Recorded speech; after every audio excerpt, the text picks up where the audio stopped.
దేవుడు అదే అధ్యాయము ద్వారా కూడా ఈ రాత్రి సమయంలో ఏ వర్తమానంతో మనతో మాట్లాడబోతున్నాడో అర్థమైనట్లుగా, ప్రతి ఒక్కరు గ్రహించినట్లుగా, హృదయంలో నింపుకున్నట్లుగా, చక్కగా హృదయపూర్వకంలో ప్రతి ఒక్కరు కూడా మన చెవులన్నీ కూడా వాక్యం వైపు నిలిపి ఉండట్లుగా, పరిశుద్ధాత్మని ప్రతి ఒక్కరిని ఆకర్షించినట్లుగా, దైదాసులను బలపరిచి వారి నోటి పొరగా వాడుకొని చక్కగా ఈ రాత్రి కలిసి మరొకసారి మనందరితో మాట్లాడుతుగా బలంగా వాడుకున్నట్లుగా రెండు చేతుల పైకెత్తి దేవుని స్తోత్రాలు చెల్లించుదామా. హల్లెలూయా, హల్లెలూయా, లలా రబా షందరులారా. స్తోత్రము తండ్రి, మీకే వందనాలు ప్రభు. హల్లెలూయా, హల్లెలూయా, హల్లెలూయా, మీకే స్తోత్రము తండ్రి. హల్లెలూయా, స్తోత్రము రాజా. ప్రార్థన చేసుకుందాం. దయా దాక్షిణ్యపురుడు మా యేసయ్య, నీ ఘనమైన నామానికి వందనాలు చెల్లిస్తున్నాం తండ్రి. ఇటు రీతిగా ప్రభు నాకు మమ్మల్ని 90 దినములుగా చక్కని ఆత్మీయ వర్తమానం చేత మనం బోధిస్తూ బలపరుస్తూ ఆదరిస్తున్న విధానం బట్టి నీకు వందనాలు. ఇక 91వ దినానికి మమ్మల్ని నడిపించిన దాన్ని బట్టి నీకు వందనాలు. ఉదయకాల సమయంలో వాక్యం చేత మాతో మాట్లాడిన విధానం బట్టి నీకు వందనాలు. చక్కగా అర్థమైన రీతిలో బోధించి మా హృదయములను గోచరమైనట్లుగా, హృదయంలో ప్రతి ఒక్కరు మాటను నింపుకున్నట్లుగా, ఓ మనసులు తలంపులు యావత్తు నీ వైపు నిలుపుకొని చక్కగా మాట్లాడి గద్దించి బోధించినదాన్ని బట్టి నీకు వందనాలు ప్రభువా. ఈ రాత్రి మరొకసారి నీ పాద సన్నిధిలో చేరిన మమ్మల్ని అందరం జ్ఞాపకం చేసుకోండి. నీ దాసుని బలపరిచి స్థలములను నిలబెట్టుకోండి తండ్రి. మంచి వర్తమానం చేత, వాక్యముల చేత, మంచి బోధన చేత మా అందరితో మీరు మాట్లాడి అమూల్యమైన మాటల చేత మమ్మల్ని ఆదరించి పోషించమని ప్రార్థన చేస్తున్నది. నీకు వందనాలు, స్తోత్రములు. మీ దాసుని అభిషేకించి వాక్య పరిచయ అంతట్లో మీరే తోడు నడిపించి ఈ రాత్రి కాల సమయంలో మీరే మహిమ ఘనత ప్రభావాలు పొందమని ప్రార్థన చేస్తూ మీ దాసుని బలంగా వాడుకున్నటకు మీరు సహాయం చేసి నడిపిస్తున్న విధానం బట్టి వందనాలు, స్తోత్రం చెల్లిస్తూ యేసు నామములో వేడుకొంచున్నాము పరమ తండ్రి, ఆమేన్. Praise the lord. చేతులు పైకెత్తి దేవునికి స్తోత్రం చెప్దామా. హల్లెలూయా. మంచిది ప్రియులారా, ఈరోజు రాత్రి 91వ రోజు. ఈ రాత్రి దేవుని వాక్య భాగము ఎఫెసీయులకు రాసిన పత్రిక అధ్యాయము 5. ఎఫెసీయులకు రాసిన పత్రిక అధ్యాయము 5, 1వ వాక్యం. కావున మీరు ప్రియులైన పిల్లల వలె దేవుని పోలి నడుచుకొనుడి. దేవుని పోలి నడుచుకొనుడి. మనము ఎవరిని పోలి నడుచుకోవాలి? దేవుని పోలి నడుచుకొనుడి అంటే, నన్ను చూడండి, దేవుళ్ళలాగా నడవండి అని అర్థం. చూడు, దేవుని వాక్యం మనలను ఎవరిని పోలి నడుచుకోమని చెప్తుంది? దేవుణ్ణి పోలి. మనందరికి ఒక పిచ్చి ఉంటుంది, ఇతరులను చూసి వారిలాగా బ్రతకటం, వారిలాగా జీవించటం, వారిలాగా తలలు దూవటం, వారిలాగా బట్టలు వేసుకోవటం. మనం ఇతరులను చూసి కాపీ కొడుతూ ఉంటాం. కానీ బైబిల్ అంటుంది అలా కాకుండా మీరు దేవుని పోలి నడుచుకొనుడి, దేవుడిలాగా నడవండి. దేవుడు ఎలా నడిచాడో మనము కూడా ఆయనలాగా నడవాలని బైబిల్ చెప్తుంది. అప్పుడు మీరు అర్థం చేసుకోండి, దేవుని పోలి నడుచుకొనుడి అంటే దేవుళ్ళలాగా నడుచుకునే ఆ అర్హత, ఆ శక్తి మనలో ఉన్నదా అని పరీక్షించుకుంటే మనం ఏమంటామంటే మనలో లేదంటాం. కానీ బైబిల్ అంటుంది దేవుని పోలి మీరు నడుచుకోగల ఆ శక్తి, సామర్థ్యత మీలో ఉన్నది. ఎందుకంటే మీరు ఎప్పుడు ప్రభువైన యేసుక్రీస్తునందు విశ్వాసము ఉంచారో, విశ్వాసం ఉంచిన మరుక్షణం అంట మీలో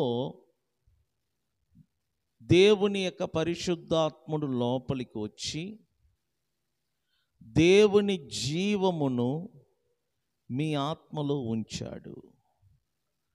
జీవం అంటే లైఫ్ అన్నమాట.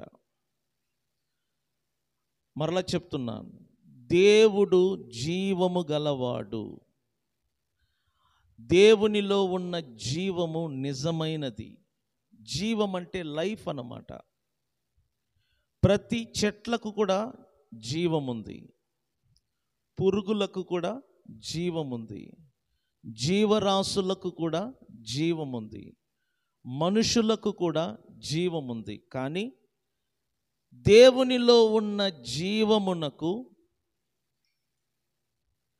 మిగిలిన జీవములతో పోలిస్తే చాలా తేడా ఉంది. ఇప్పుడు చూడండి, నా లోపల ఒక జీవం ఉంది, మీ లోపల జీవం ఉంది.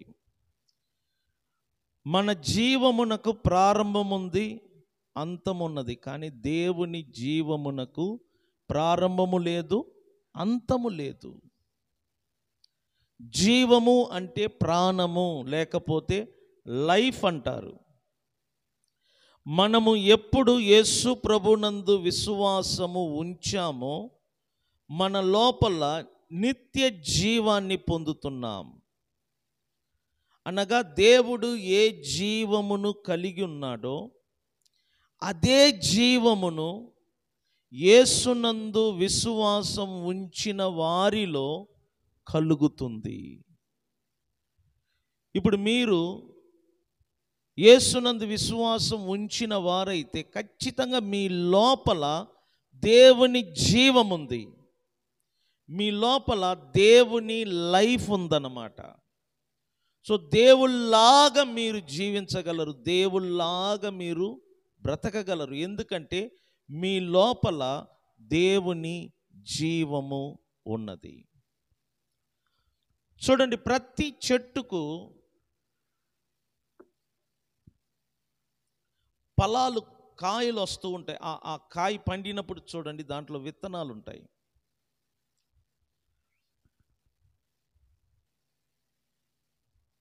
మీరు ఎక్కడికైనా వెళ్ళినప్పుడు ఒక చెట్టును చూస్తారు. ఆ చెట్టును చూడగానే మీ మనసులో అనిపిస్తుంది, ఇటువంటి చెట్టు మన ఇంట్లో కూడా ఉంటే బాగుంటుంది కదా. అప్పుడు మీరేం చేస్తారంటే, ఆ చెట్టు యొక్క విత్తనం ఉంటుంది కదా, అంటే ఆ చెట్టుకు కాసిన తర్వాత ఒక కాయ ఉంటుంది, ఆ కాయలో నుండి విత్తనాలు ఉంటాయి. ఆ విత్తనములను తీసుకెళ్ళి మీ ఇంటి స్థలములో ఎక్కడైనా పాతి పెట్టారనుకోండి, కొన్ని రోజుల తర్వాత మీరు ఎక్కడ విత్తనములు పాతి పెట్టారో అక్కడ ఒక మొలక వస్తుంది, ఒక చెట్టు వస్తుంది. ఆ చెట్టు ఎదిగి పెద్దదైన తర్వాత మీరు చూడండి, మీరు ఎవరి ఇంటిలో నుండి విత్తనము తీసుకొచ్చారో ఆ ఇంటి దగ్గర ఎలా చెట్టు పెద్దదై విస్తారములుగా కాయలు కాసాయో, ఆ చెట్టు కాయల యొక్క రుచి ఎలా ఉంటుందో ఈ చెట్టు కాయల యొక్క రుచి కూడా అలాగనే ఉంటుంది. సరే, ఆ ఇంటికి వాళ్ళు మీ ఇంటికి వస్తారు. మీ చెట్టును చూసి, ఇదేంటి మా ఇంట్లో ఉన్న చెట్టులాగానే ఉంది, మా ఇంటిలో ఉన్న చెట్టు కాయ ఏ రుచి ఉన్నదో సేమ్ ఈ చెట్టుకు వచ్చిన కాయ రుచి కూడా ఎలా ఉన్నదంట, అలాగనే ఉన్నది. అప్పుడు మీరు అంటారంట, ఈ చెట్టు ఎక్కడి నుంచి అంటావు?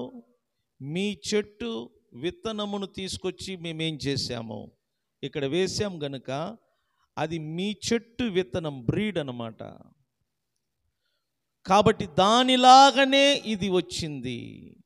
ఆ విత్తనం ముందు చూసారా, దానిని జీవం అంటారు. దేవుని యొక్క జీవము, దేవుని యొక్క విత్తు, నువ్వు ఎప్పుడు ప్రభు అయిన యేసుక్రీస్తులో విశ్వాసం ఉంచావో ఆ క్షణము దేవుని పరిశుద్ధాత్ముడు నీలోనికి దేవుని జీవముతో వస్తున్నాడు, దేవుని యొక్క విత్తుతో వస్తున్నాడు. వచ్చి నీ ఆత్మలో దేవుని జీవాన్ని ఉంచుతున్నాడు. అప్పుడు నీ ఆత్మ దేవుని జీవమును కలిగి నీ ఆత్మ ఎవరిలాగా మారుతుందంట. అది నేను మరలా చెప్తున్నాను, చర్చికి ఎందుకు వస్తున్నామంటే ఏదో ఆదివారం ఆరాధన చెయ్యటానికి మాత్రం కాదు, ఇవన్నీ మీరు విని నేర్చుకోవటానికి. నీ లోపల దేవుని జీవము పడింది, దానిని యేసు ప్రభు నిత్య జీవము అంటాడు. దేవుడు లోకమును ఎంతో ప్రేమించెను కాగా తన అద్వితీయ కుమారుని యందు విశ్వాసము ఉంచు ప్రతి వాడు నిత్య జీవము పొందునట్లు ఆయన తన కుమారుని అనుగ్రహించెను. ఎవరెవరు క్రీస్తునందు విశ్వాసము ఉంచుతారో వారందరూ తనలో తాను నిత్య జీవము, దేవుని యొక్క జీవము పొంది ఉన్నారు. క్రైస్తవుల సమస్య ఏంటంటే వారు తనలో పొంది ఉన్న నిత్య జీవమును గూర్చి తెలుసుకోకపోవటం. నా లోపల దేవుని జీవం ఉంది. దేవుని జీవం అంటే అర్థం చేసుకోండి, విత్తనము బ్రీడ్ అన్నమాట. దేవుని విత్తనము పరిశుద్ధాత్మ ద్వారా నాలో ఉంచబడ్డది. కాబట్టి నా ఆత్మ దేవుడులాగా ఎదగటానికి అవకాశం ఉంది. నా ఆత్మ దేవుడులాగా నడవటానికి, దేవుడులాగా జీవించటానికి, దేవుడులాగా బ్రతకటానికి అవకాశం ఉందంటే, ఎందుకు నేను చెప్తున్నాను అవకాశం ఉందంటే, నీలో ఎవరి జీవము ఏర్పడింది? దేవుని జీవం. మీరు అర్థం చేసుకోవాలి.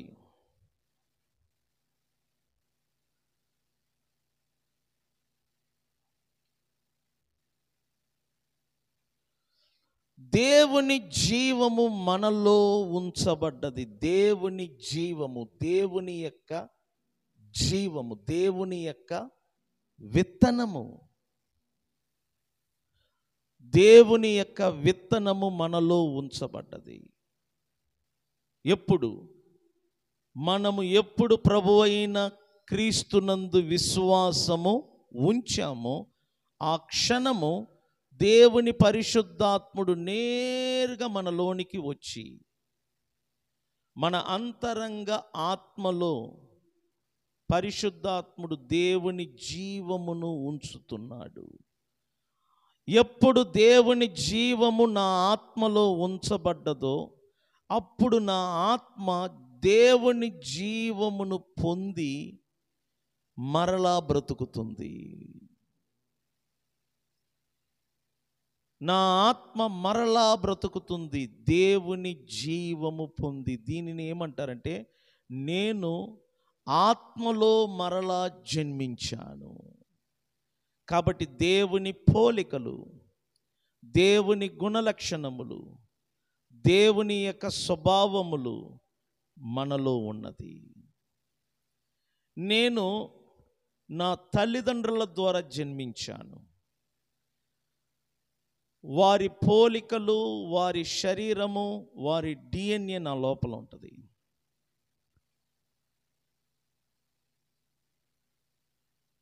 వారి జీన్ నా లోపల ఉంటుంది. నా తండ్రి యొక్క DNA, నా తండ్రి యొక్క పోలికలు, నా తండ్రి యొక్క జీన్ నా లోపల ఉంటుంది. నాకు పుట్టిన బిడ్డలకు నా జీన్ ఉంటుంది. వాళ్ళకి నా పోలికలు, నా శరీరము, నాలో ఉన్న గుణలక్షణాలన్నీ వారిలో ఉంటుంది. ఎందుకంటే వారు నా వలన పుట్టారు. అదేవిధంగా నువ్వు ఎప్పుడు యేసునందు విశ్వాసము ఉంచావో నువ్వు దేవుని ఆత్మ వలన నీ ఆత్మ జన్మించాడు గనుక దేవుని పోలికలు, దేవుని యొక్క జీవము, దేవుని యొక్క గుణలక్షణాలు, దేవుని యొక్క స్వభావములు నీలో ఉన్నది. సో నీలో 2 DNA ఉంది. ఒకటి నీ తల్లిదండ్రుల ద్వారా వచ్చిన DNA, 2 దేవుని వలన కలిగిన DNA.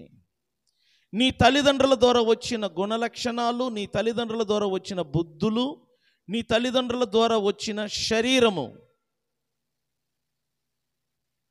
అలాగనే దేవుని ఆత్మ వలన జన్మించిన నీ ఆత్మలో దేవుని జీవము, దేవుని గుణలక్షణాలు, దేవుని పోలిక, దేవుని స్వభావములు నీ ఆత్మలో ఉన్నది. నీలో రెండు మనుషులు జీవిస్తున్నారు. ఒకటి భౌతిక పురుషుడు, రెండు అంతరంగ పురుషుడు. భౌతిక పురుషుడు నీ తల్లిదండ్రుల వలె ఉంటాడు. అంతరంగ పురుషుడు దేవుళ్లాగా ఉంటాడు. కానీ నీ భౌతిక రూపాన్ని నువ్వు చూడగలవు, కానీ నీ అంతరంగములో ఉన్న నీ ఆత్మ రూపమును నువ్వు చూడలేవు. అదృశ్యమైనది. నువ్వు ఎలా చూడగలవు నీ అంతరంగాన్ని? దేవుని వాక్యము అనే అద్దములో మాత్రమే నీ అంతరంగ భాగాన్ని ఏం చేయగలవు? చూడగలవు. నా లోపల దేవుని జీవం ఉంది, లైఫ్ ఉంది.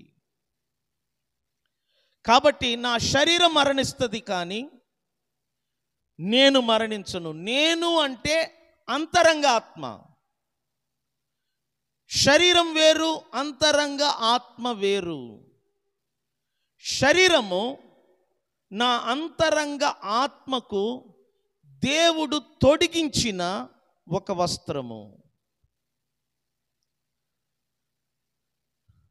ఈ వస్త్రము చనిపోతుంది, ఈ వస్త్రము పాతి పెడతారు, ఈ వస్త్రము మట్టికి మట్టి అవుతుంది.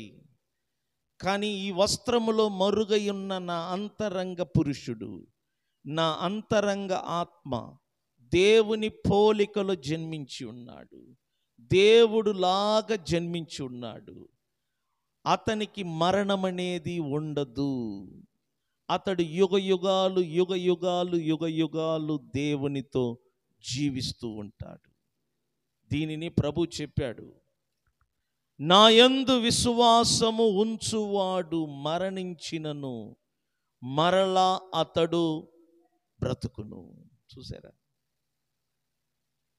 ఇవి లోతైన విషయాలు. ఇవి మీరు ఎప్పుడు అర్థం చేసుకుంటారో నేను చెప్తున్నాను. ఈ లోకములో ఉన్న వాటిని మీరు ఆశపడరు. నీ కంటి ముందు 1,00,000 కోట్లు ఆస్తిపరుడు ఉన్నా అటంటావు. ఎందుకంటే వాళ్ళకంటే నీలో ఉన్నవాడు గొప్పవాడు. స్తోత్రం చెప్దామా?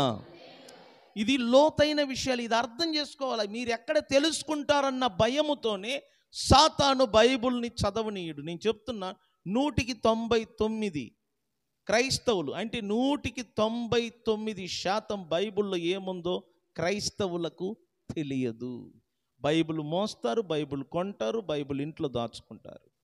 ఇందులో ఏమున్నదో తెలియదు. నీకు గ్యారంటీగా చెప్తాను. పెద్ద చర్చికి పోతారు, ఏమున్నదో కూడా తెలియదు. నేను చెప్తున్నాను. ఏంటి, మేము చర్చికి వెళ్ళాలంటే 4 గంటలు ప్రయాణం చేయాలి. తెల్లారి 3 గంటలకు లేచి ఆ చర్చికి వెళ్ళి ఇంటికి వస్తాం. కానీ వాళ్ళకి కూడా ఇందులో ఏమున్నదో తెలియదు. తెలిస్తే అంత దూరం వెళ్ళరు వాళ్ళు. అర్థమైంది నేను చెప్పేది? తెలియకనే అంత దూరం వెళ్తున్నారు, తెలిస్తే అంత దూరం వెళ్ళరు. ఎందుకంటే దేవుని సన్నిధి లోకమంతటా సంచారము చేస్తుంది, సర్వాంతర్యామి. అర్థం చేసుకో, దేవుని జీవము నీలో ఉన్నది గనుక నీ ఆత్మ దేవుని పోలి నడవగలదు, దేవుళ్లాగా జీవించగలదు.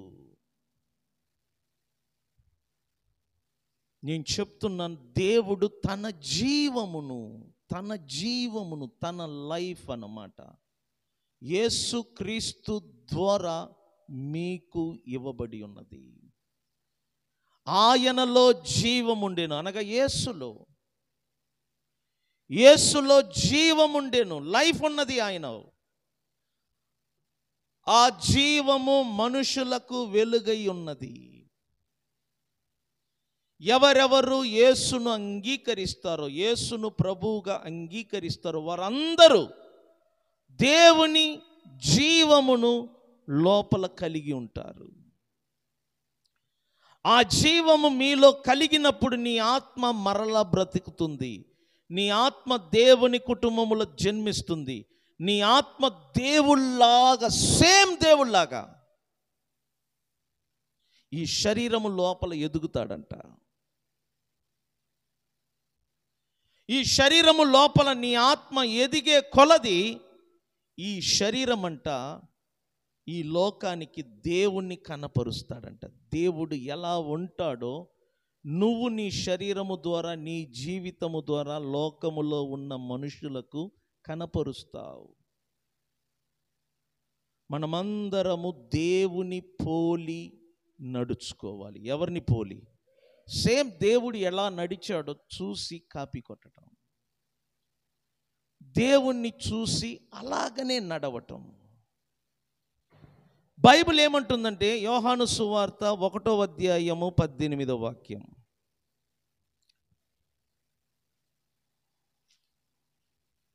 యోహాను 1:18. ఇక్కడ చూడు, ఎవడును ఎప్పుడైనను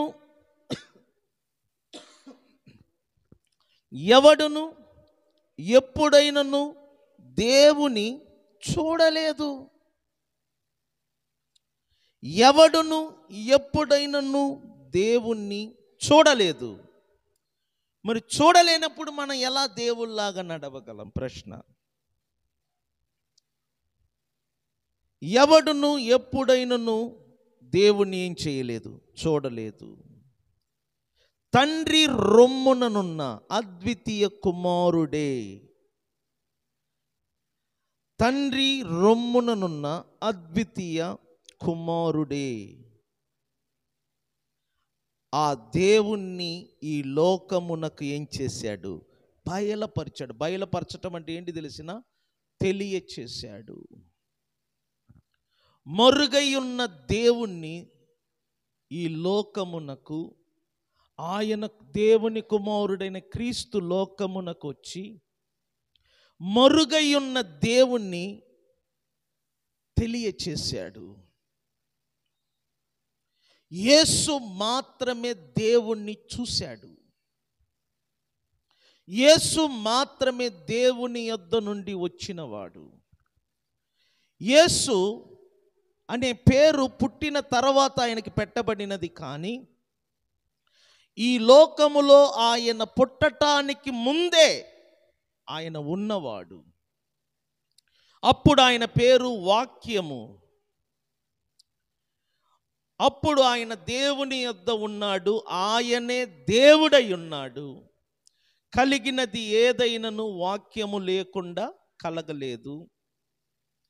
ఆ వాక్యము శరీరధారి అయి, ఆ వాక్యం అనే దేవుడు ఈ లోకములోనికి వచ్చేటప్పుడు ఎలా వచ్చాడంట? శరీరమును ధరించిన వాడుగా వచ్చాడు. అప్పుడు ఆయనకి ఏమని పేరు పెట్టారు? యేసు. యేసు చరిత్ర ఈ భూమిలో పుట్టినప్పుడు ప్రారంభం అయినది కాదు.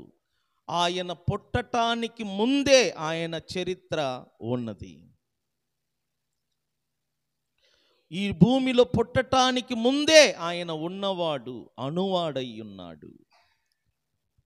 మానవ రూపమును ధరించాడు. శరీరమును ధరించిన వాడుగా ఈ లోకానికి వచ్చి మనలాగా 33.5 సంవత్సరం భూమి మీద బ్రతికాడు. సో యేసు ఎవరు అనగా అదృశ్య దేవుని స్వరూపి. చెప్పండి, ఎవరంట ఆయన? అందరు చెప్పాలి. యేసు ఎవరు? అదృశ్య దేవుని. అంటే అదృశ్య అంటే ఏంటి? కనబడని దేవుడు. యేసు ఎవరు అనగా కనబడని దేవుణ్ణి యేసు తన ద్వారా కనపరిచాడు. యేసును ఎవరు చూస్తారో వారందరూ ఎవరిని చూసినట్లు? దేవుణ్ణి చూసినట్లు. చెప్పండి, యేసుని ఎవరు చూస్తారో వారందరూ ఎవరిని చూసినట్లు? దేవుణ్ణి చూసినట్లు. కొలసీయులకు రాసిన పత్రిక అధ్యాయం 1 15వ వాక్యము. ఆయన అదృశ్య దేవుని స్వరూపి అయి సర్వ సృష్టికి ఆది సంభూతుడై ఉన్నాడు. ఆయన అనగా యేసు. యేసు అదృశ్య దేవుని స్వరూపి అయి ఉన్నాడు. నన్ను చూడండి, యేసు ఏమై ఉన్నాడు అంటే దేవుణ్ణి ఎన్నడూ ఎప్పుడైనను ఎవడైనను చూడలేదు. ఎందుకు అంటే ఆయన అదృశ్యుడు, కనబడడు. ఆయన రొమ్మున ఆనుకొని ఉన్న తన కుమారుడు ఈ లోకమునకు వచ్చి దేవుణ్ణి బయలుపరిచాడు. యేసు ఈ లోకమునకు వచ్చే అంతవరకు కూడా, నన్నే చూడండి, యేసు ఈ లోకమునకు వచ్చే అంతవరకు కూడా మనుషులకు దేవుడంటే ఎవరో తెలియదు. అది పాయింట్.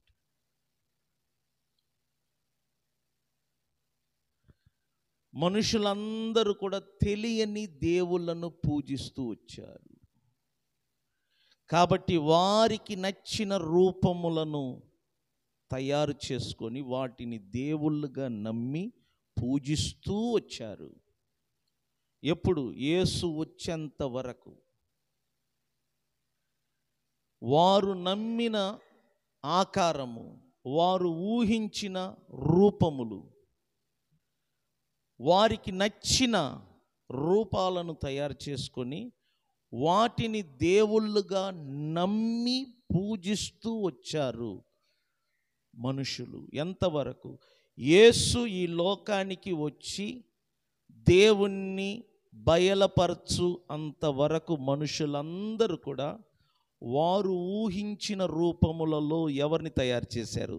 దేవుళ్ళను తయారు చేసి వాటిని వీళ్ళేం చేస్తూ వచ్చారు? పూజిస్తూ వచ్చారు. మరి యేసు రాకముందు దేవుని గురించి ఎవరికి తెలియదా? తెలుసు.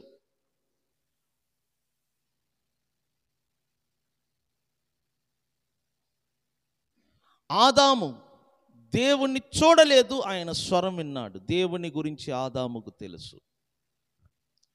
తర్వాత అతని కుమారుడైన కయ్యోను దేవుని స్వరం విన్నాడు, అతనికి తెలుసు. ఏబేలుకు తెలుసు, ఏబేలు చనిపోయాడు. కయ్యోను దేవుని సన్నిధిలో నుండి తరిమివేయబడ్డాడు. తర్వాత ఏబేలు తర్వాత సేతు అనేవాడు జన్మించాడు. అతని దినములలో ప్రార్థన అనేది ప్రారంభమైనది. ఎవరి దినములలో? సేతు దినములలో ప్రార్థన అనేది ప్రారంభమైనది. తర్వాత నిజ దేవుణ్ణి ఎరిగిన వాళ్ళు ఎవరు అనగా సేతు వంశావళులు. సేతు వంశములో వచ్చిన హానోకు. హానోకు 365 సంవత్సరములు బ్రతికి కుమారులను కుమార్తెలను కన్నాడు. ఈ 365 సంవత్సరములలో 300 సంవత్సరములు దేవునితో నడిచి దేవునికి యొద్దకు కొనిపోబడ్డాడు. అతని తర్వాత నోవహు నిజ దేవుణ్ణి ఎరిగి ఉన్నాడు. అతని తర్వాత తన 3 కుమారులు. తర్వాత జలప్రలయము. తర్వాత ఈ 3 కుమారుల ద్వారా సంతానాభివృద్ధి కలిగింది. మరలా నిజ దేవుడు ఎవరో ప్రజలకు తెలియదు.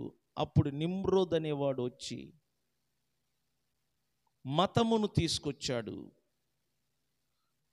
రాజ్యమును తీసుకొచ్చాడు, పట్టణములను తీసుకొచ్చాడు. కంప్లీట్గా ప్రజలు నిజ దేవునికి దూరమయ్యారు.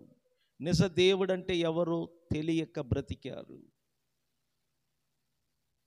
అటువంటి దినాలలో దేవుడు తన్ను తాను బయలుపరుచుకున్నాడు తేరహు కుటుంబీకులలో ఒకడైన అబ్రామునకు.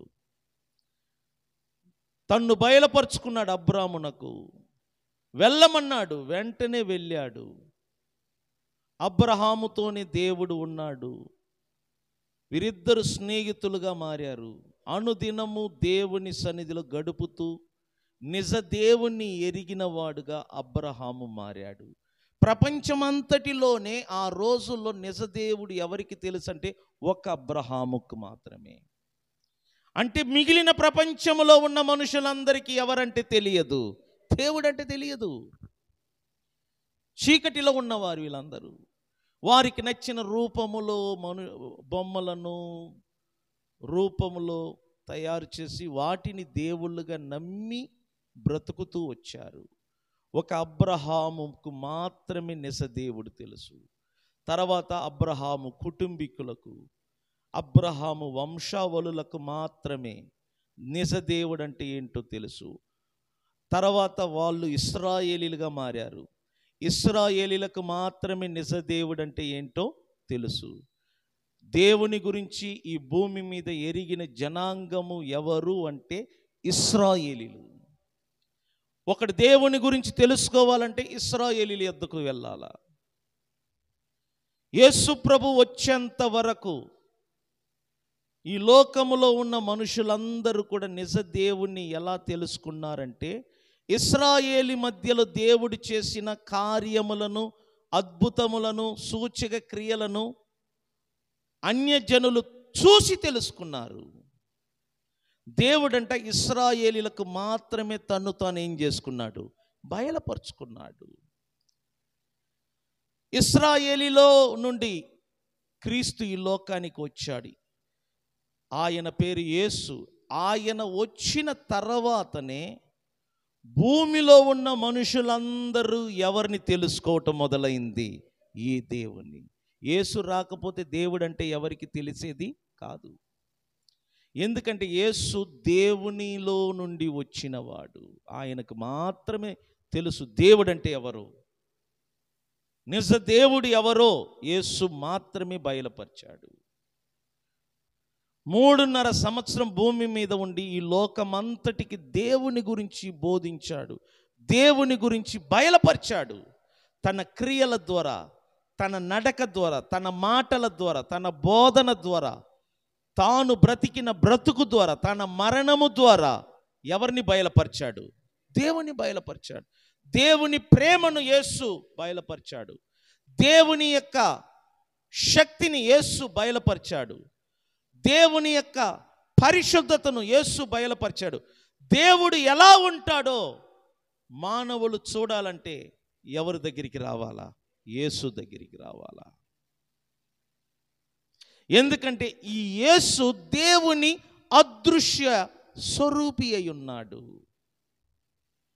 యేసులోనే దేవుడు మరుగై ఉన్నాడు. ఫిలిప్ అడిగాడు, ఆ తండ్రిని మాకు కనపరచుము, అది చాలన్నాడు. అందుకు ఫిలిప్ను చూసి ప్రభు ఏమన్నాడు, ఇన్ని రోజులు నేను నీతో ఉండగా ఆ తండ్రిని నాకు కనపరచుము అని నువ్వు ఎలా అడుగుతావు? నన్ను చూసినవాడు, చెప్పండి ఏమన్నాడు, నన్ను చూసినవాడు మరుగై ఉన్న దేవుణ్ణి చూసినట్లు. అంటే యేసును ఎవరు చూస్తారో వారు ఎవరిని చూసినట్లు. సేమ్ దేవుడు ఎలా ఉంటాడంటే యేసులాగా ఉంటాడు, అంతే.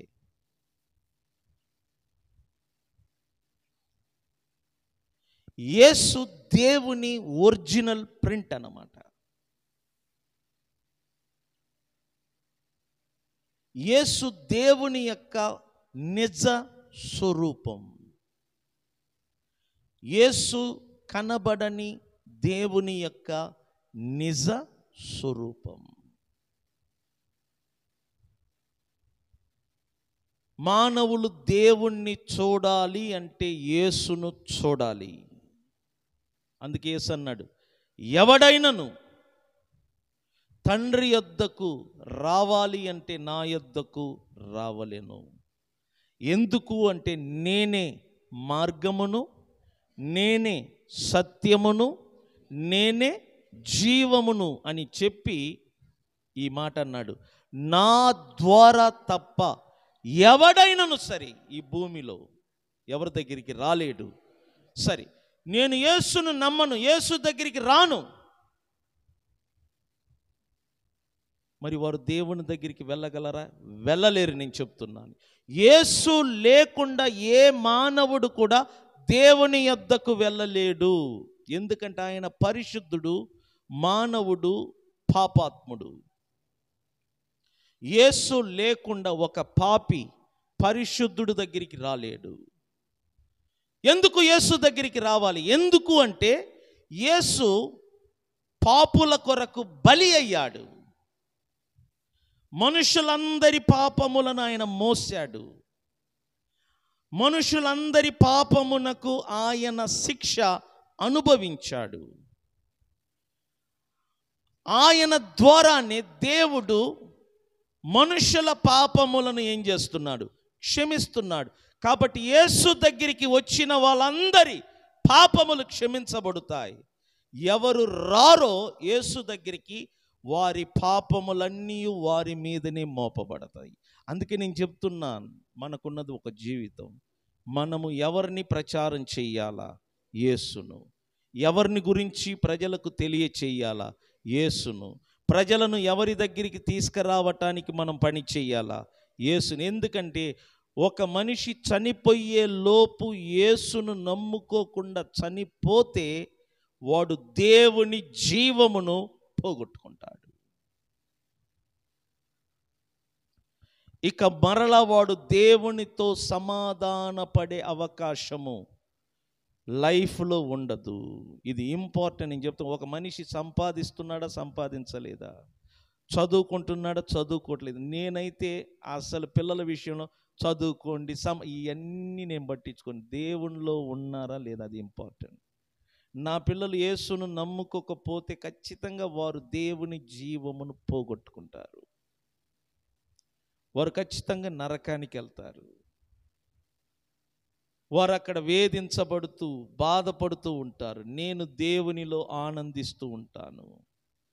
వారిని చూసి నేను బాధపడతాను. అందువలన నేను నా బిడ్డల విషయంలో ఇచ్చే ప్రాముఖ్యత ఏంటంటే, ముందు వాళ్ళు ప్రభులో ఉండాలా, ముందు వారు రక్షించబడాలా, ముందు వారు దేవుని జీవమును పొందాలి.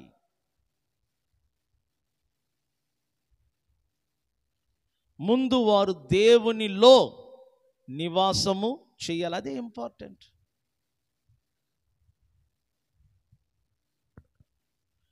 దేవుని జీవమును పోగొట్టుకొని ఉద్యోగము, సంపాదన, ఆస్తి పాస్తులు, పేరు, ప్రతిష్టత ఏది కూడా నిత్యత్వానికి ఉపయోగపడదు.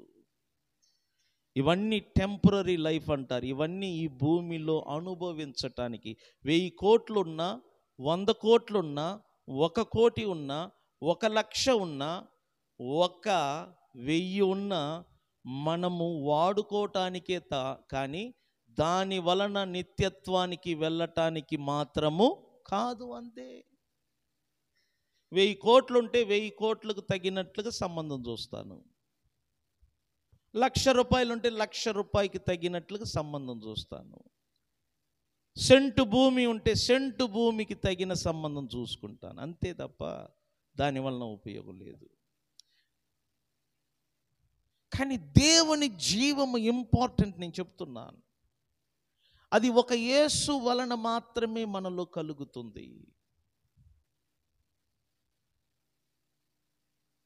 నువ్వు చనిపోయేలోపు నువ్వు, నీ కుటుంబము, నీ పిల్లలు, నీ తల్లిదండ్రులు, నీ రక్త సంబంధులు ఎవరైనా సరే వారు దేవుని జీవము పొంది ఉన్నారా లేదా చూడు. లేకపోతే ప్రభువుని గురించి చెప్పు, ప్రభులోకి రండి అని చెప్పు. మీ రక్త సంబంధులను చూడండి, చర్చికి వెళ్తున్నారు, వాళ్ళందరూ చెప్తారు మేము కూడా ఆదివారం చర్చికి వెళ్తున్నాం. కానీ ఆ చర్చిలో దేవుని మర్మములు, దేవుని వాక్యములను విడమరచి చెప్తున్నారా? లేకపోతే ఆ చర్చి జీవము లేని ఒక స్థలం అది. నేను ఉదయం చెప్పాను కదా, చర్చిలు ఎలా ఉంటాయంటే ఆదివారం ఒక్కసారి మాత్రమే. అది కరెక్ట్ కాదు. అది ఎవ్రీడే, ప్రతిరోజు దేవుని మాటలను మీరు వినాలి. మీరు విని ఎవరి పోలికలో మీరు నడవాలంట. అదే దేవుని పోలికలో మీరు నడవటానికి ప్రతిరోజు ఎవరి మాటలు వినాలా? దేవుని మాటలు. 1 పేతురు రాసిన పత్రిక అధ్యాయము 2.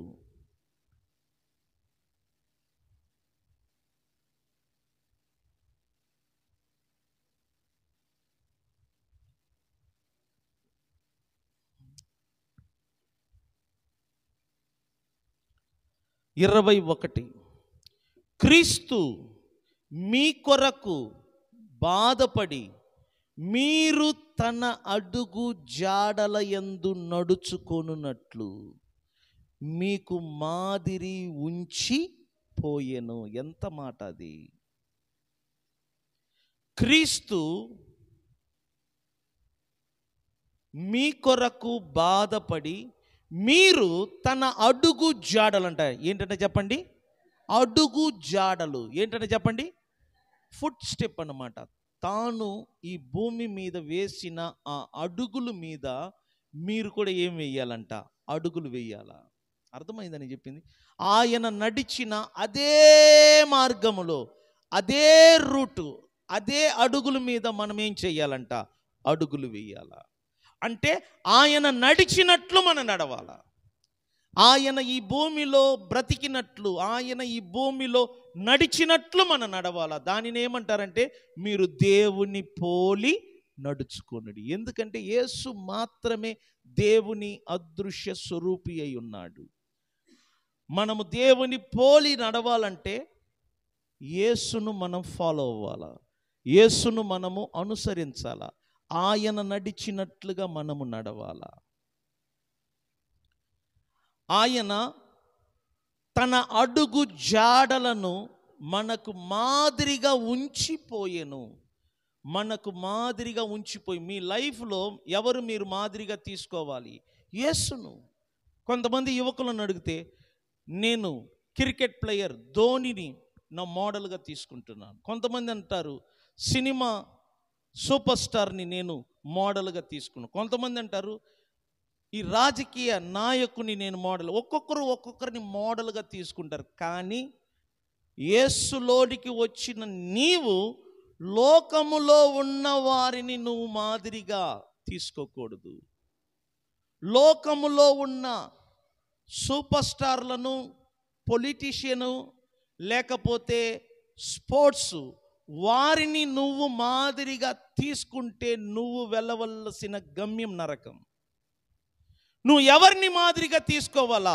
నీ కొరకు చనిపోయి నీ కొరకు తిరిగి లేచిన ఆ క్రీస్తు అడుగు జాడలలో నువ్వు నడవాలి. ఎందుకంటే ఆయన నీకు మాదిరిని ఉంచి పోయెను.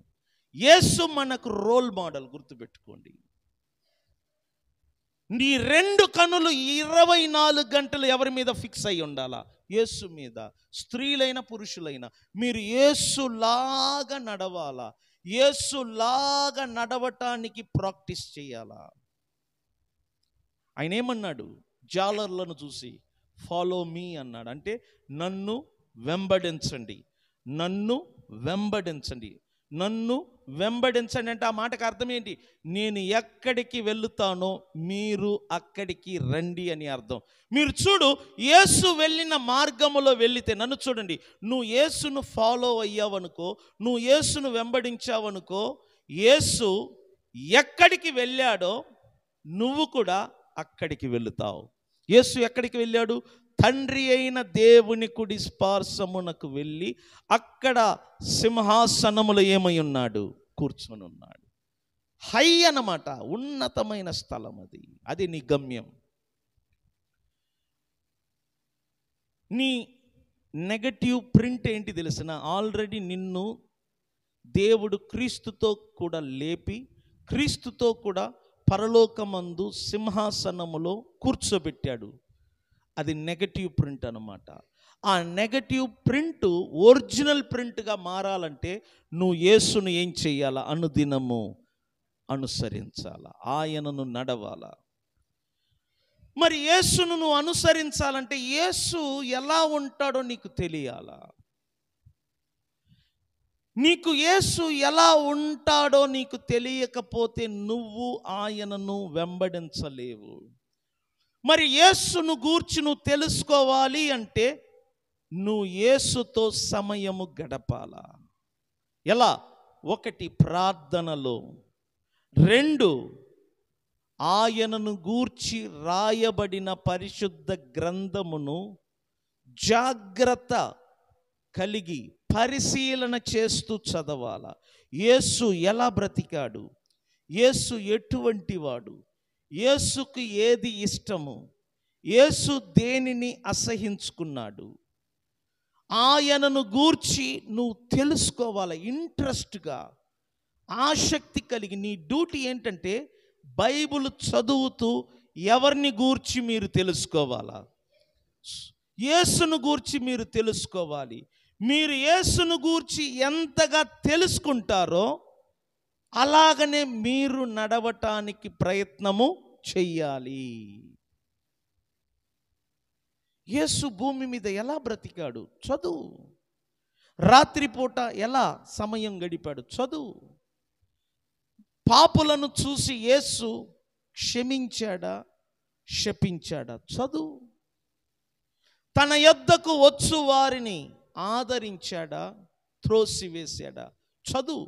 నువ్వు పూర్తిగా యేసులాగా మారాలి, యేసులాగా తయారవ్వాలి, యేసు స్వరూప్యములోనికి రావాలా, యేసులాగా ఒక పర్ఫెక్ట్ మ్యాన్గా మీరు తయారవ్వాలా. అది మీ పట్ల దేవుని చిత్తం.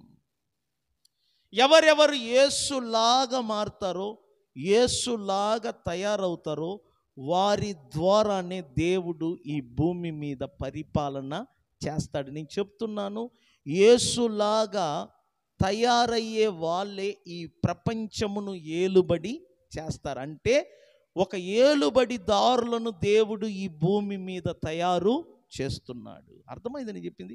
ఎవరిని తయారు చేస్తున్నాడు? ఈ భూమిని ఏలుబడి చెయ్యటానికి ఏలుబడిదారులు కావాలా, రాజులు కావాలా దేవునికి పరిపాలన చేయటానికి. ఆ పరిపాలన ఒక 5 సంవత్సరం, 10 సంవత్సరం, 15 సంవత్సరం అలా ఉండదు. ఆ పరిపాలనకు ముగింపు ఉండదు. అంటే నిత్యత్వం వరకు వారు ఈ భూమిని ఏం చేస్తారంట? పరిపాలన చేయుదురు. ఎవరు? యేసులాగా మారిన వాళ్ళు. మరి యేసులాగా మారకుండా ఎవరైనా ఉంటే వాళ్ళ స్థితి ఏంటి?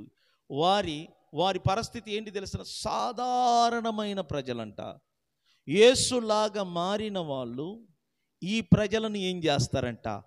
ఏలుబడి చేస్తారు. నేను అడుగుతున్నా, మీరు భవిష్యత్తులో దేవుని రాజ్యములో ఏలుబడి చెయ్యాలి అంటే ఇప్పుడు ఈ భూమిలో ఉన్నప్పుడు ఎవరు అడుగు జాడలలో మనము నడవాలా? అది యేసు అడుగు జాడలలో మనము నడవాలంటే ఆయన ఎవరు, ఆయన ఎట్టివాడో మనం తెలుసుకోవాలి, చదవాలి, పరిశీలన చెయ్యాలి.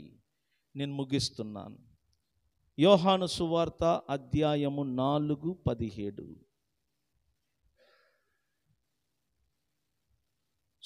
1 యోహాను పత్రిక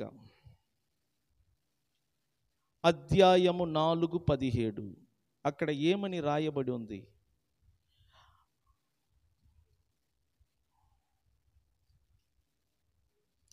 4:17 తీర్పు దినమందు మనకు ధైర్యము కలుగునట్లు దీని వలన ప్రేమ మనలో పరిపూర్ణము చేయబడి ఉన్నది. ఓకే, అక్కడ ఆపు. ఇక్కడ నుంచి ఒక పెన్ ఉంటే అండర్లైన్ చేసుకో. ఏమని ఉందో చూడు. ఆయన ఎట్టి వాడై ఉన్నాడో మనము కూడా ఈ లోకములో అట్టివారమై ఉన్నాము. స్తోత్రం చెప్దామా? ఆయన అంటే యేసు. ఇప్పుడు చెప్పు, యేసు ఎట్టి వాడై ఉన్నాడో ఒకప్పుడు ఈ భూమి మీద. అర్థమైందా? 2000 సంవత్సరానికి ముందు యేసు ఈ భూమి మీద ఎట్టివాడై ఉన్నాడో, లేక ఎలా జీవించాడో, ఏమై ఉన్నాడో మనము కూడా ఈ లోకములో అట్టివారమై ఉన్నాం. యేసు 2000 సంవత్సరానికి ముందు భూమి మీద ఎట్టి వాడై ఉన్నాడో ఈ 2024 సంవత్సరములో జీవిస్తున్న మనము కూడా ఏమై ఉన్నామంట? అంటే యేసు ఎట్టివాడై ఉన్నాడో ఇప్పుడు మనము కూడా అట్టివారమై ఉన్నాం. ఎందుకు ఈ మాట ఇలా రాయబడి ఉందంటే దేవుని జీవము ఎవరిలో ఉన్నది? మనలో ఉంది. మనము లోపల యేసులాగా ఉన్నామంట. నీ లోపల భాగం అంట, నీ అంతరంగ పురుషుడంట ఎవరిలాగా ఉన్నాడు? సేమ్ యేసులాగా ఉన్నాడు. కానీ నీ మైండ్ ఉంది చూడు, యేసులాగా లేదు. నీ అంతరంగ పురుషుడు యేసులాగా ఉన్నాడు, కానీ నీ మైండ్, నీ మనసు యేసులాగా లేదు. అందుకు ఫిలిప్పీ పత్రికలో ఇలా రాయబడి ఉంది, క్రీస్తు యేసునకు కలిగిన మనసు మనము కలిగి ఉండాలి. ఎవరు మనసు కలిగి ఉండాలా? కానీ నీ ఆత్మ మాత్రం ఎవరిలాగా ఉన్నది? ఎందుకంటే నీ ఆత్మలో ఎవరి జీవము ఉంచబడ్డది?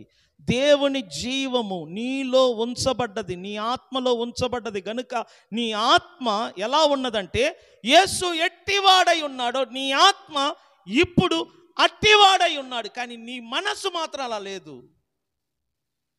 అందుకు ఫిలిప్పులో పౌలు అంటాడు, క్రీస్తు యేసునకు కలిగిన ఆ మనసు మనము కలిగి ఉండాలి. అది ఎలా సాధ్యం అంటే, దేవుని వాక్యము చేత నీ మనసును ఏం చేయాలి? దినదినము నూతన పరుచుకోవాలా. చూడు, మీ ఆలోచన అన్నీ చూడు, మీరు ఏ కుటుంబంలో పుట్టారో, ఏ కుటుంబంలో పెరిగారో ఆ వాతావరణానికి తగినట్లుగా మీ ఆలోచన ఉంటుంది. మీ ఏ బ్యాక్గ్రౌండు, మీ ఇల్లు, నీ వాతావరణం, మీరు పెరిగిన ఆ పరిస్థితి నీ మైండ్లో అదే ఉంటుంది. ఒక పందిని తీసుకెళ్ళి ఒక ఏసీ రూములో ఉంచారంట. ఆ పందికి చక్కని ఏసీ రూము, కుషన్ బెడ్ అన్నమాట. ఆ పంది ఒంటి మీద చక్కని, ఆ పందికి సరిపడ వస్త్రాలు కుట్టి ఆ పందిని శుభ్రం చేసి ఏసీ రూమ్లో ఉంచి హ్యాపీగా ఎంజాయ్ చేయమన్నారంట. ఆ ఇంటి ఓనరు పందిని లోపల పెట్టి బయటికి వెళ్ళి మళ్ళీ వచ్చి చూస్తే పంది కనపల్లా. ఇదేంటి, పందికి ఇంత అరేంజ్మెంట్ చేశాను, ఏసీ రూమ్ కానీ ఒక బెడ్ మంచము కానీ అద్భుతమైన ప్రదేశాన్ని ఆఫర్ చేసి నిద్రపోమ్మని ఇక్కడ ఉండమని చెప్తే ఈ పంది ఆడిగిపోయిందంటే,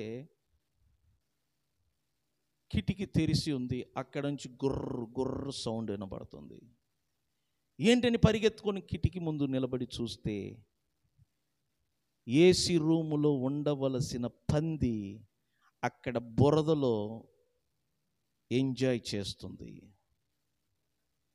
అబ్బా, దాని లోపల ఉన్న పంది బుద్ధిని నేనేం చేయలేకపోతున్నాను, మార్చలేక. ఇది సీరియస్గా తీసుకోండి. మీరు అనుకుంటారు 1,00,000 కోట్లు వస్తే మీ స్థితి మీకు 1,00,000 కోట్లు కాదు సుమా, 10 లక్షలు ఇస్తే గుండెపోటు వచ్చి చచ్చిపోతారు మీరు. ఎందుకంటే మీరు పెరిగిన వాతావరణం, ఇల్లు అలాంటిది. నేను చెప్తున్నా నిజం. మీరు అనుకుంటున్నారు 10 లక్షలు ఉంటే హ్యాండిల్ చేయగలనా? 10 లక్షలు ఉంటే మీకు గుండెపోటు వస్తుంది. ఎందుకంటే మీ ఇంట్లో తాత ముత్తాతలు ఎవరు 10 లక్షలు చూడాల. ఎందుకంటే నువ్వు పెరిగిన వాతావరణానికి 10 లక్షలు కరెక్ట్ కాదు. 1 లక్ష, 2 లక్ష, 3 లక్ష అంతే. అంతకు మించి లక్షలు మీరు సంపాదిస్తే మీకు స్ట్రోక్ వస్తుంది, మొలలు వస్తుంది. నేను నిజం చెప్తున్నాను. ఎందుకంటే నువ్వు పెరిగిన వాతావరణానికి ఆ కెపాసిటీ ఇది, అంతే. నేను చెప్పేది నిజం. అదే నువ్వు వేరే ఇంట్లో పుట్టి ఉంటే కోట్లు హ్యాండిల్ చేయగలవు. హలో, నా మాట అర్థమైందా? ఒక కుక్కకు 4 కుక్క పిల్లలు పుట్టాయి. ఈ 4 కుక్క పిల్లలను 4 కులస్తులు తీసుకెళ్ళారు. ఒక కులస్తుడు కేవలము పెరుగనం తినేవాళ్ళు. ఆ ఇంటికి వెళ్ళిన కుక్క పిల్లకి ఏ అలవాటు వస్తుందంట? పెరుగనం తప్ప వేరేముంటదు. ఇంకొక ఇంటికి వెళ్ళింది. అక్కడ లేచినప్పటి నుంచి పండుకునేంత వరకు ఎముకలు ముక్కలు, అంటే వేటకు తీసుకెళ్తారు. దానికి ఏది లేకుండా అన్నం దిగదంట. అది ఆ కుక్క, తల్లి కుక్క, నా కడుపులోనే కదా మీరు పుట్టారు, నా బుద్ధులు మీకు ఎందుకు రాలేదు అంటే, కడుపులో పుట్టిన ఎవరి బుద్ధులు పిల్లలకు రావంట, తల్లి బుద్ధులకు రావు. మరి ఈ పిల్లలకి ఎవరి బుద్ధులు వస్తాయి? ఈ పిల్లలు ఎవరింట్లో పెరుగుతున్నారో ఆ ఇంటి బుద్ధులే వస్తాయి. నేను చెప్తున్నాను, మీరు మారాలంటే మీరు ఎక్కడ పెరిగారో ఆ బుద్ధులు మారాల ముందు, లోపల లోపల లోపల. మీరు ఏ వాతావరణానికి పెరిగారో ఆ వాతావరణానికి తగినట్లుగా మీరుంటారు. ఒకవేళ గవర్నమెంటు రేపు సంక్రాంతి పండుగ సందర్భమున ఒక్కొక్క ఇంటికి 1,50,000 రూపాయి పట్టు చీర ఇచ్చినా మీరు దానిని అమ్ముకుంటారే కానీ కట్టుకోరు, నేను గ్యారెంటీగా చెప్తున్నాను.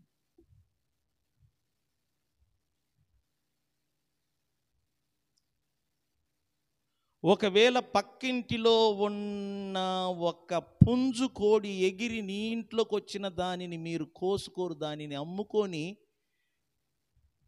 ఫారానికి వెళ్ళి బాయిలర్లైనా కొంటారు, కానీ దీనిని మీరు తినరు. ఎందుకంటే మీరు పెరిగిన వాతావరణం. నేను ఉన్నది ఉన్నట్టు చెప్తున్నాను. మార్పు ఎక్కడ వస్తుందంట తెలిసిన? బడిలో, గుడిలో కాదు, ఇక్కడ రావాలా. నా మాట అర్థమైందా? వినిన ఈ మాటలను బట్టి 2 చేతుల పైకెత్తి ఒకసారి దేవునికి స్తోత్రం చెప్దామా? హల్లెలూయా. ప్రార్థన. తండ్రి నీకు వందనాలు ప్రభువా, ఇదిగో ఈ మాటలు చాలా విలువైనది. మా యొక్క అంతరంగ పురుషుడు క్రీస్తు వలె మారి ఉన్నాడు. ఆయన ఎట్టివాడై ఉన్నాడో మా అంతరంగ ఆత్మ అట్టివాడై ఉన్నాడు. కానీ మా మనసు దినదినము నూతనపరచబడాలి. నీ బిడ్డలు విన్నారు, గ్రహింపును దయచేయండి. నీ వాక్యము చేత మనసును నూతనపరుచుకోవటానికి సహకరించండి.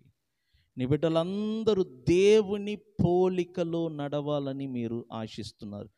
కాబట్టి నీ వాక్యం మాకు సెలవిచ్చినట్లుగా దేవుని పోలి నడుచుకొనుడి.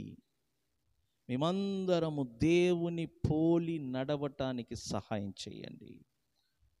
తిరిగి వెళ్తున్నప్పుడు తోడుగా ఉండండి. నీ బిడ్డలు రేపు పనులకు వెళ్ళినప్పుడు ఎక్కడికి వెళ్ళినా నీ కాపుదల, నీ రక్షణ నీ బిడ్డలందరికీ ఉంచి మరలా నీ సన్నిధికి వచ్చేంత వరకు తోడు నీడగా ఉండి నడిపించమని యేసయ్య నామమున ప్రార్థన ద్వారా అడిగి వేడుకుంటున్నాము పరమ తండ్రి. ఆమేన్. మన తండ్రి అయిన దేవుని ప్రేమ, ప్రభు అయిన యేసుక్రీస్తు యొక్క కృప, పరిశుద్ధాత్మ అన్యోన్య సహవాసము కూడి వచ్చిన మనందరికీ తోడై ఉండి నడిపించును గాక. ఆమేన్. చేతుల పైకెత్తి స్తోత్రం చెప్దామా? హల్లెలూయా, హల్లెలూయా, హల్లెలూయా. దేవుడు మిమ్ములను మీ కుటుంబాలను దీవించును గాక. God bless you.